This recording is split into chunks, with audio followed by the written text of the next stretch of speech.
Hey guys, by now if you've reached this point, then you clearly have gotten into the professional development site where you need to be.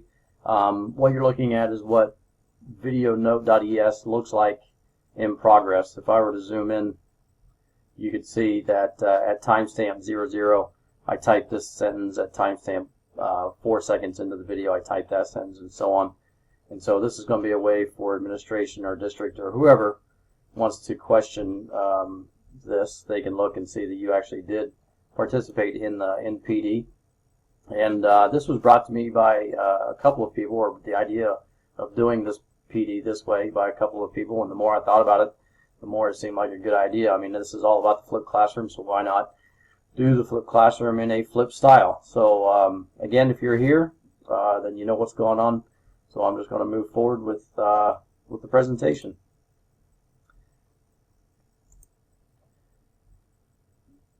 Again, this is all about the flipped classroom. And if you have any questions about what the flipped classroom is, hopefully this presentation will answer those questions. First, you need to ask yourself, why do you want to flip the class? This is not for the faint of heart. This is not something that you do to make your life easier. This is something that you do to make your classroom better, to make you a better teacher. It's a gut check, pretty much. The reason I flipped, we'll get into my personal story. I had a student teacher several years ago, and during that time, while I was kind of assessing and evaluating him, I had the opportunity to do some research. I was completely bored with what I was doing. The classroom morale, though while I didn't have a lot of management issues, the morale was low. Scores were okay as far as the district was concerned, as far as parents were concerned.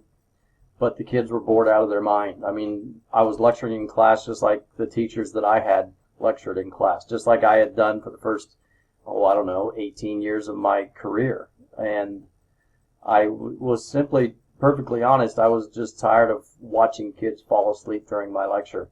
Most importantly, even though the test scores were good, the retention of the material was not there. A week would go by, and the students weren't remembering anything we had done 1 week ago. And so I knew something had to change. And so I was looking, and during that time with my student teacher, I had the opportunity to do a lot of research, and I accidentally stumbled upon the flipped classroom. Spent several weeks researching it, and basically everything that I saw, everything you can find online about flipped classroom, was the answer to what I was looking for. And so I started with just one unit, and that's what I would encourage you. If you really think this is for you, start with just one unit. I jumped in feet first, started with one unit. It happened to be the last unit of the year. I started this like at the end of April, beginning of May, 3 or 4 years ago. And over that summer following that year, I basically flipped my entire classroom because I knew that's what I wanted to do. It fit for me. But I would encourage you to just flip one unit, one chapter, one section, and see, because again, it is a lot of work.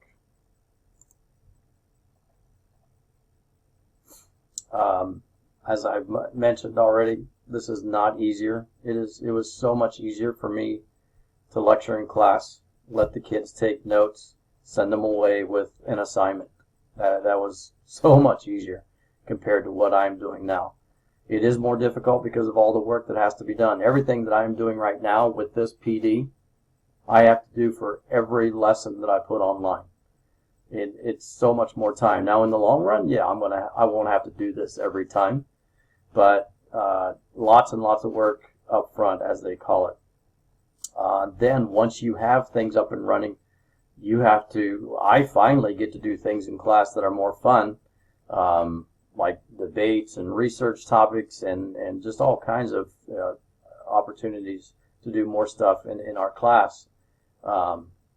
But because of the varied learners that we have, the differentiated learning that's going on, you're constantly moving. I'm never sitting down at my desk unless we're taking a quiz, and even then I'm walking around. But even once this stuff is up and running, there's still things to do.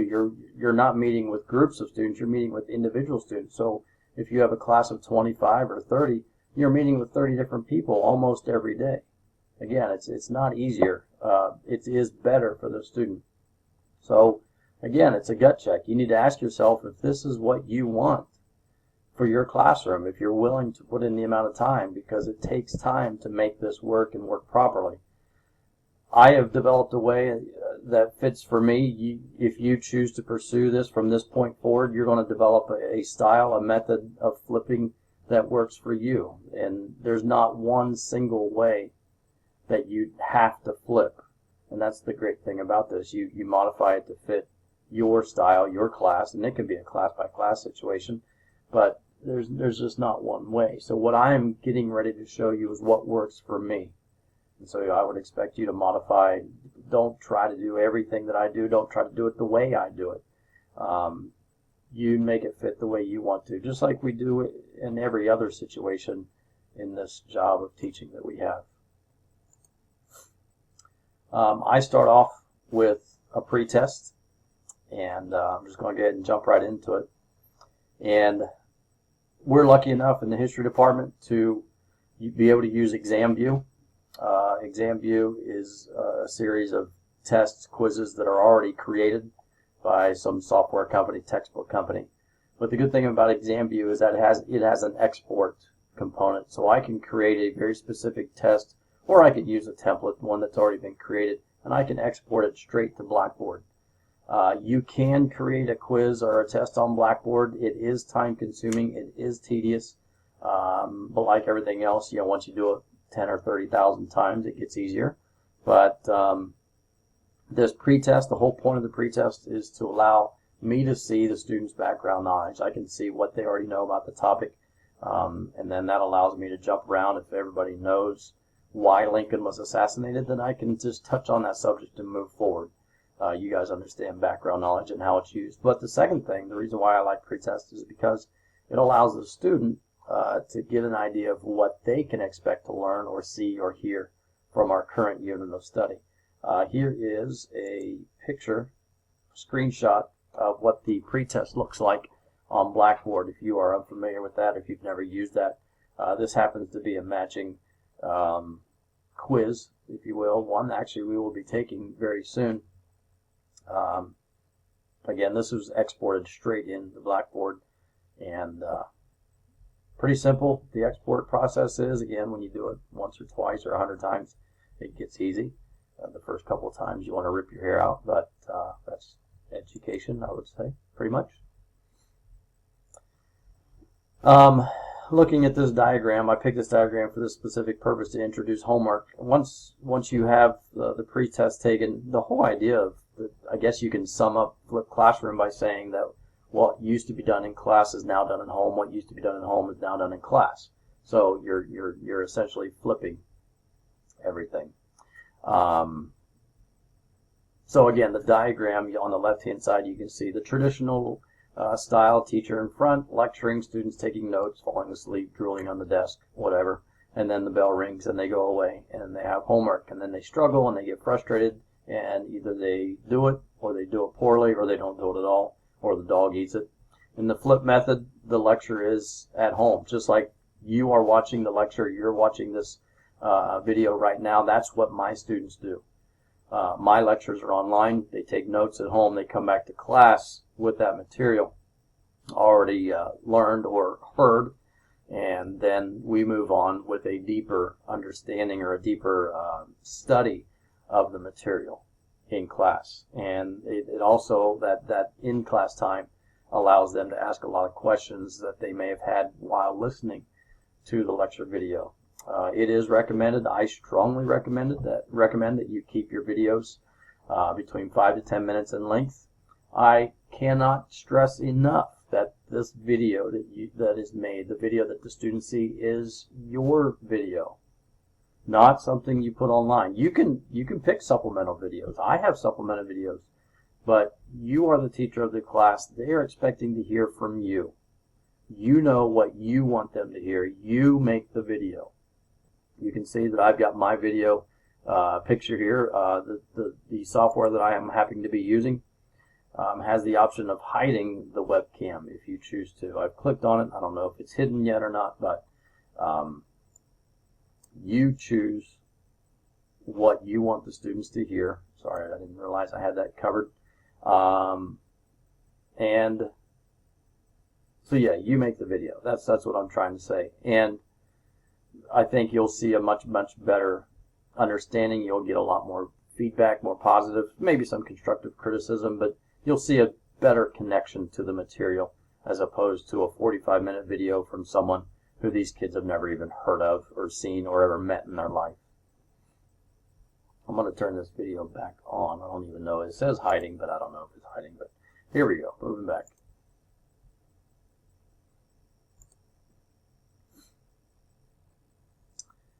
All right, specifically, lecture videos. I'm not a big fan of PowerPoint, but it seems to be the easiest to use as far as putting together my lecture. When I lectured in front of the class, I used PowerPoint, and I just got burnt out with it. But it seems to be the easiest because it can put the information up on the screen, and you can add all kinds of thrills and whistles and bells if you want to. This particular lesson that you are watching happens to be made with Prezi. I understand that Smartboard has a lot of functions that I haven't even explored. Some of my lessons are done on Smartboard software, and I like that because of some of the writing tools that I can access while lecturing. But these are the three main methods I use to get the notes to the students or the presentation to the students.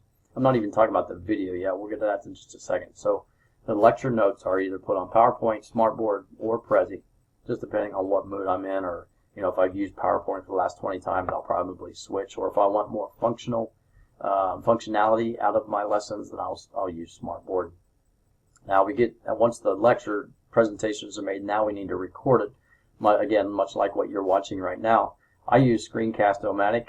Hopefully on the sheet that you received this morning, on the back side will be a listing of all the websites that I use, and it's a nice handy little sheet. Hopefully you add to it with your own style and methods and creation, but Screencast seems to be very easy. Camtasia, I heard that it is good. I've never used it. Smartboard has a recording component to it. I've looked at it, but I've never used it. It doesn't look friendly enough for me to figure it out in 15 seconds, so I'm not going to use it. On a side note, I'm not an expert. People come to me because I've done this, but I'm not an expert. Everything that I do, I've taught myself. You could do the same thing. It just takes time. Sit down, play with it, make mistakes. Just like we tell our kids, make mistakes, that's how you learn. So everything that I've done in my class, I've made thousands of mistakes. In making this video, I've sat in front of my laptop for 20 minutes before I ever pressed record, just staring at the screen because I had no idea how to start. It happens, so it's okay. But again, Screencast-O-Matic is the video recording software, and that's what I'm using to make this video. Again, the picture in the bottom right-hand corner is fine. You don't have to have it. It's the idea that it's you making the video that makes the connection with the student. And then finally, you got your lecture made, you got your video screencasted and recorded. Now we need to get it online. And I use YouTube, TeacherTube, and I also save it as an MP4 format. And I will explain why all three formats are used in just a little bit. But then once it's on these three sites, I then upload it to Blackboard. And that's basically what you're looking at right now. It's a YouTube video with the video notes attached to it.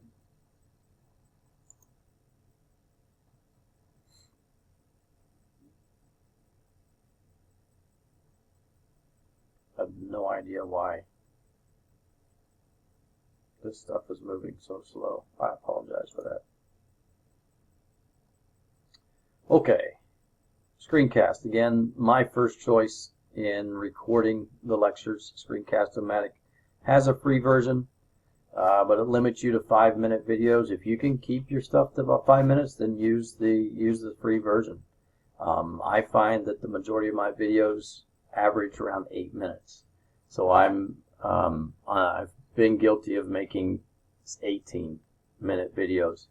While that doesn't seem to be a long time, an 18-minute video, you got to think from the student perspective, and that's something I haven't mentioned before. In flipping the classroom, I have asked a lot of students about their opinions in making and improving my flipped classroom. An 18-minute video, you have to double that time for an estimate of what that student is going to spend in homework time on your assignment. So we're looking at, if it's an 18-minute video, you're looking at a 36-minute homework assignment. That's not including the writing of the notes, the pausing, the getting up and doing whatever the student needs to do, coming back and finishing, on top of everything else that they have to do for every other class that they have. So again, try to keep your videos between 5 and 10 minutes. I've decided to purchase the Pro version, I believe it's called. It's $9.99 a year. If I have a large topic and I have to go beyond the 5-minute, I can, because of that purchase. And here again, you're watching a screencast video, but this is what the site looks like. When you first get started, you'll create an account or you'll log in, and you literally can start recording right away. Again, I record behind closed doors. I'm recording right now with nobody home, just because that's my comfort level. I don't like anybody around when I'm doing this. I wouldn't be able to do it. I have a hard time doing it with me staring at my video. So just, whatever fits you, whatever helps you, do it. But it's pretty simple to use. Once it has been recorded, as I said earlier, we're going to upload it to YouTube. I like YouTube because it's easy to use, it's free, everybody's familiar with it. However, our schools have it blocked. It is accessible from home, it is easy to use, so I still use it. I can bypass it in my classroom if I need to watch it as a whole class group, but individual students can't access it in the library or any of the labs. And so I use it because they can access it at home. Here's just a screenshot. You guys have all used YouTube. Or maybe, I would guess you have. I don't know. Maybe you haven't. Anyhow, these are just some of the videos that I've made. Next is TeacherTube. I use TeacherTube because it is not blocked at school. It is free. It's similar to YouTube. It's a little more challenging to upload the videos. And from the student side of things, it is challenging for them at first, the first few times they use it, because when you click on the link to play the TeacherTube video, the video screen itself has an advertisement, and if you don't see the tiniest little X in the upright corner of the video, the kid always raises their hand, the student raises their hand and says, "Mr. Walker, the video is not working." So you go over and you click on the X, and voila, there's the video. So not as easy to use as YouTube. But after the student watches 4 or 5 videos, they figure out that they have to close the advertisement, and away they go. Again, they can watch it at school. So if a kid has a long night on the bus, or a long night in choir performance, or drama practice, speech and debate, whatever, they can watch it at school, and that's why I use it. And the upload time between comparing YouTube and TeacherTube takes much longer to upload than it does to YouTube. And that's just because of several steps that you have to go through. It's an education site, so basically the steps you have to go through are making sure that your video is not plagiarizing and it's safe for the young viewers that are using it. So again, this is what it looks like after the advertisement has been removed. The advertisement, again, has a little X up in this right-hand corner. You just click on it, and it goes away. I haven't mentioned the MP4 format. That this video that I'm making right now, once I am finished, I will simply click Save as MP4. It'll save to my computer. It will also save to the Screencast site, so I can access it from any device. But MP4 it's a generic, or just a basic format that can play on just about any device. And so I offer the students 3 different types of video, so they really have no reason to say I couldn't watch the video because none of it worked. Okay, next, once you've got your presentation ready and you've made your video and you've uploaded it to YouTube or TeacherTube, now you've got to create a way, or you got to come up with a way for students to retain the information or to learn the information. You don't want them just sitting there watching the video. So what I do is I create an outline for my students. Most of the time, 99% of the time, I use Microsoft Word. It's a series of outline notes, literally fill in the blank notes. So they watch the video, they fill in the blanks as the information pops up on the screen. It is that simple. So again, a 5 to 10 minute video, you're looking at 10 to 20 minutes of homework, especially if your notes are that easy. You can have them write their notes on their own if you wish. Gets the students ready to listen to lecture in class, especially at the upper levels. I would not expect seniors to be given fill-in-the-blank notes. That's a little bit below their level, and that's not preparing them for college. So the older kids, and even my kids later in the semester, will have bulleted points where they will know that something has to go there. And so that will help them get ready to listen to lecture-style classes. So have them write their own. VideoNote.es, you're using it right now. I like it. I had my honor students try it out last semester. There was a lot of weeping and gnashing of teeth because they actually had to do something as they watched the videos. But the amount of notes and the quality of notes that I got after the second or third time they used the site was incredible. And so they retain the information so much better when they create their own notes. It's incredible.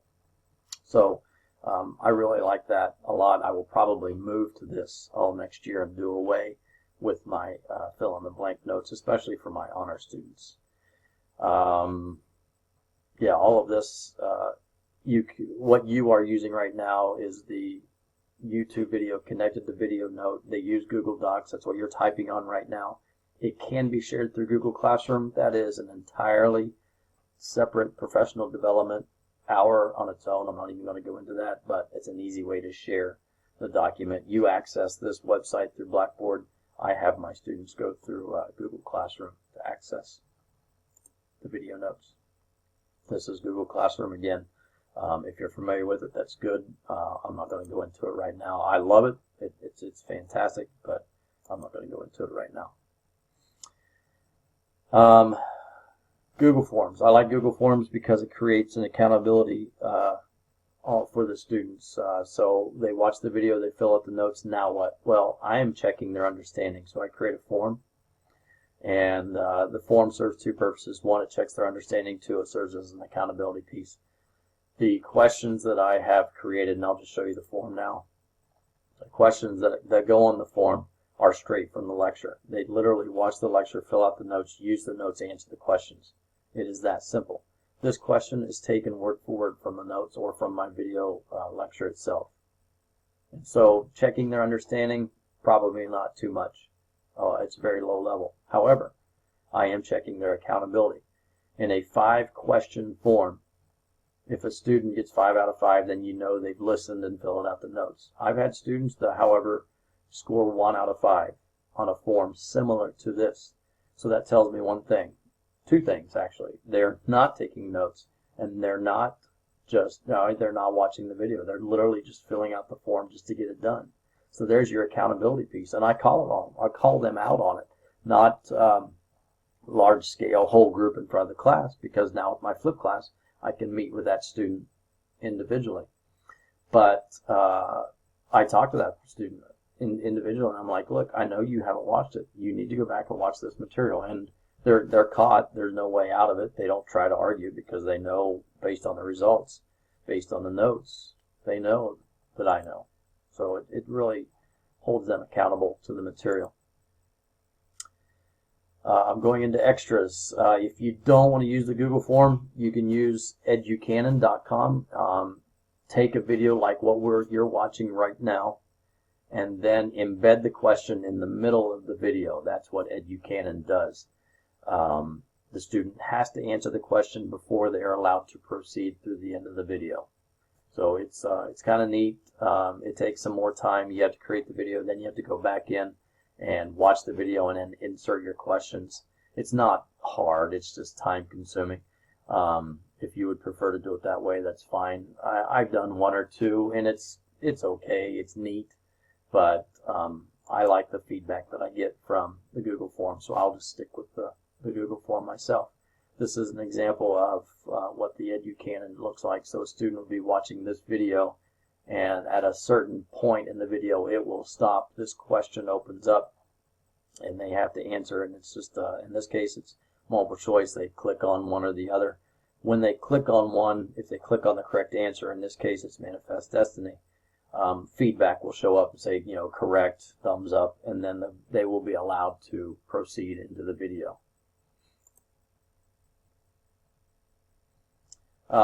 Okay, finishing touches. So we got the presentation.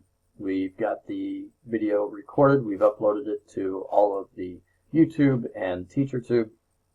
We've created the questions to check understanding, and to check accountability. And now what? Now we need to get it to Blackboard. Okay, the final step is getting to Blackboard, getting everything uploaded. Again, if you've done it before, like I've said at the beginning, it's the first couple times it's difficult, it's challenging, but after the 5th or 10th or 100th time of doing it, it's pretty simple. It's time consuming, but pretty simple. So let me get out of this site. Hopefully this link works. I'm going to click on this link and take you to my Blackboard page, and it'll give you an idea of what one little section looks like on my Blackboard page. I may close my video here in just a second if I have to. Okay, so this unit is civil rights. I start out every unit the same way with what I call an order of activities. It tells the student what they have to do, when it's due, and how much it's worth. Every unit is set up the exact same way on Blackboard. So here's my order of activities for the civil rights unit. And then these folders are my sections. So the civil rights unit has 4 sections. 1, 2, 3, 4. And then this is an activity we did in class. I'll talk more about that in just a second. Click on this folder. This will be section 1. And you can see that I've given them some information on the folder itself. Here are the outline notes. I give them to the students in class, but if they lose them, they can print their own at home. I do not give them a second copy because they need to be responsible for that. Here's my video for this section on YouTube, my video for this section on TeacherTube, my video for this section on MP4, and if I were to run my plugin, this should pop up, hopefully. If not, it's not a big deal. And then, okay, I had to take a temporary little timeout. Hopefully there wasn't a big glitch in the video, but QuickTime basically caused everything to shut down. Luckily my recording stayed up, but if there's a jump in the video, I apologize. So it looks like the QuickTime is not going to come up on my computer, but my computer's running very slowly today, so such is life. Anyhow, 3 options for the students. They really can't come back and say the video wouldn't work for me because I'm giving them 3 different ways in which to watch the video. I'll talk more at the end about students who don't have internet at home, because that's a big issue. Again, after they watch the video, they then go to answer the questions on these Google Forms. And again, the good thing about Google Forms is that when they are finished, they click submit and it comes straight to me. No papers being lost in the shuffle between home and school.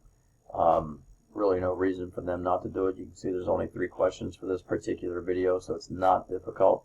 But again, if they don't get, essentially if they don't get 100%, one of 2 things happen. They read the question too quickly and just clicked on something thinking they knew what the question was asking before they read the entire question, or they didn't watch the video, plain and simple. And again, the kids know when they get caught. Now, one thing I did notice when I stopped lecturing in class, the questions stopped. So inevitably when I would lecture, students raise their hand and then ask some question about some, not off topic, but a little branch off of the main topic. And so I didn't want to lose that. So I created this form called I Want to Know. So as the student watches the video, if something comes up in the video that they've never heard before, or maybe they want to hear more about, or it's contradictory to what they've heard before, they simply fill out this form and ask me this question, and then we discuss it in class. It takes 5 to 10 minutes max, but again, it gives the students a sense of ownership of the classroom, to keep me on my toes, but also to learn more. And it's really exciting to do that, to answer that, because all the students inevitably will ask at least one question throughout the year. So that's really good. So that is what my Blackboard page looks like. And that was just one section. So multiply that times all the different sections that I teach. Again, everything looks the same. You can see here that every folder has the exact same information on it. It tells the student that here's what you can find inside: the notes, the lecture, the video, the questions, and any supplement material. Earlier I had mentioned supplement materials, supplement videos. I use them. I wouldn't use them as my main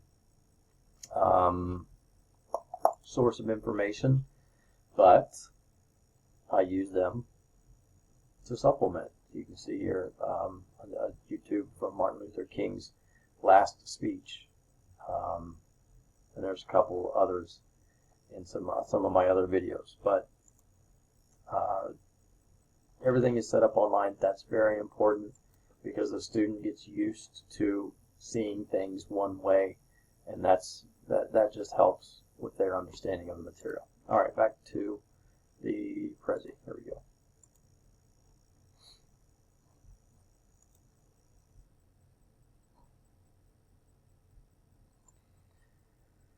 All right, moving on.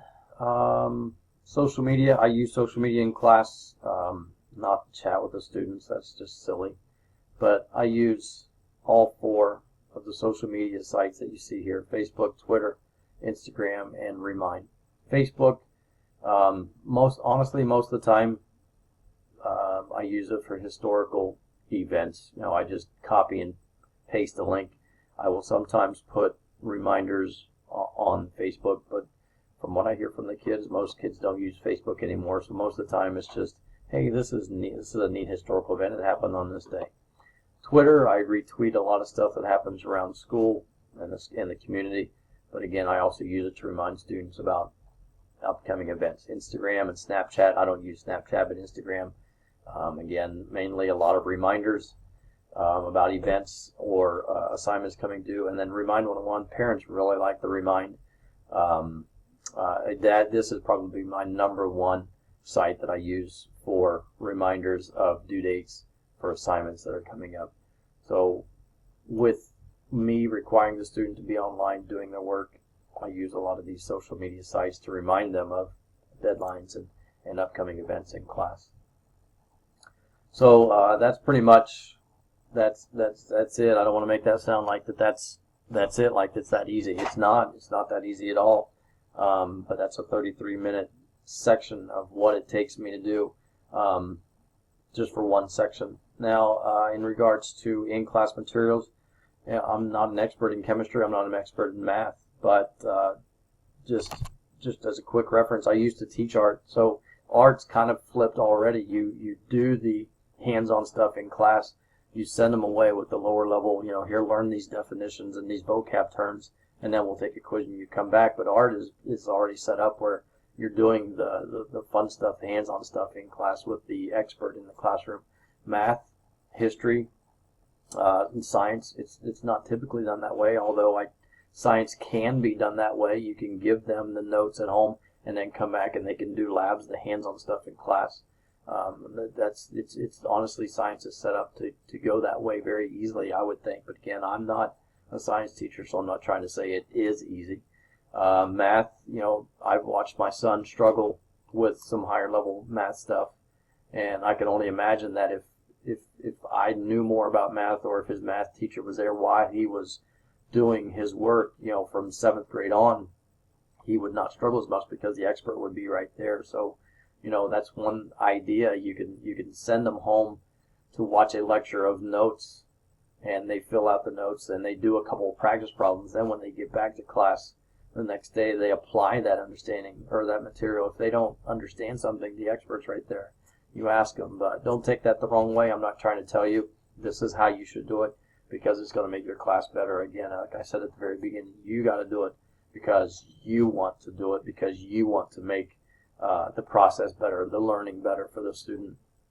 The final thing would be students who do not have internet access at home.